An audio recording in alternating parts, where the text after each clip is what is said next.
For me, it was Denny. Yeah. I mean, For all of us, too, yeah.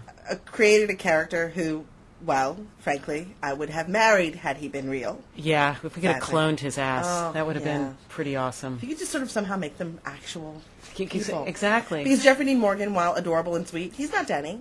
Not his job to be Denny, by the way. When And he he looks- gets up in the morning, yeah. goes to the grocery store, it's He's not not supposed to be Denny. Denny. He should be Jeffrey Dean Morgan. And he looks a little bit scared when I come near him because he's pretty sure I don't know that he's not Denny. And you know what the truth is? She doesn't. I don't. I think pretty clearly we all realized at a particular point that the two sort of meshed in her head. Like it's like Yeah. a cutout of a paper doll, and Denny's head was just sort of like stuck onto Jeffrey Dean Morgan's body, or the other way around. I'm not really sure. But I mean, we all knew that this is what was going to happen with Denny and what was going to happen with the character. It didn't make it any easier. I cried when I wrote it.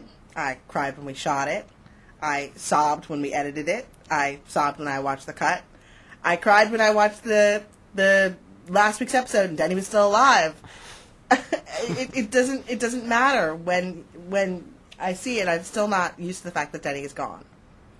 Yeah, I don't think any of us are. It's bad and it's weird and it's a strange grieving thing. And people, you know, the other day I was sort of talking about what we're going to do next season, and I brought up Denny's name and I started to cry. And Channing, our super cool executive, turned to me and she's like, "You wrote his death. What's wrong with you?"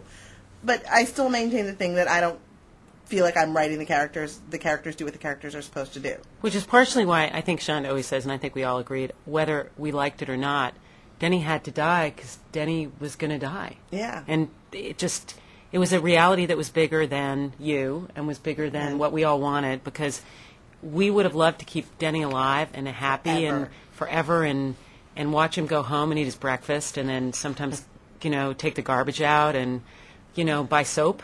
Even would have been interesting. I would have watched Denny do anything, frankly. Read the phone book. Oh yeah, make toast. Make toast would have been fabulous. Toaster oven? Yes. Coffee. Denny with the toaster you know, oven would have but been awesome. that couldn't happen because for the larger logic and life of the show, what we had planned for Izzy's character arc, necessitated it. I mean, the moment when Izzy cuts that LVAD wire, she stops being a doctor and starts being somebody who's simply acting as a person who's in love with somebody else. And who will do anything possible to save them. And on a lot of levels, that can't be rewarded. I mean, it can't be rewarded morally, ethically. But in terms of her growth as a character, that can't possibly be rewarded. And it's also, I think, just fundamentally, and this is the thing which is maybe the most upsetting, certainly to me, but people die.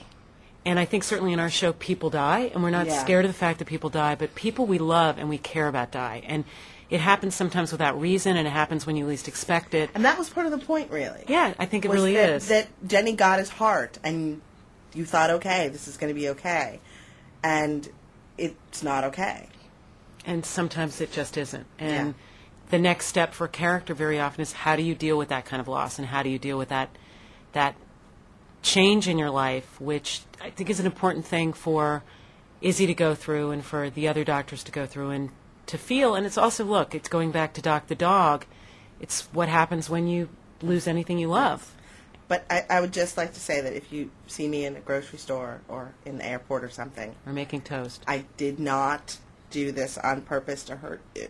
No, this was not. Be that was not kind. intentional. Don't pick it. And honestly, you didn't do it. It happened itself. Right. She really didn't have control of it. I know it seems like she's got control of this stuff, but she doesn't. It just comes out this way. And I think with time, everyone will agree that it had to happen. We'll all move on. Yeah, I think. I won't, but everybody else will. Now,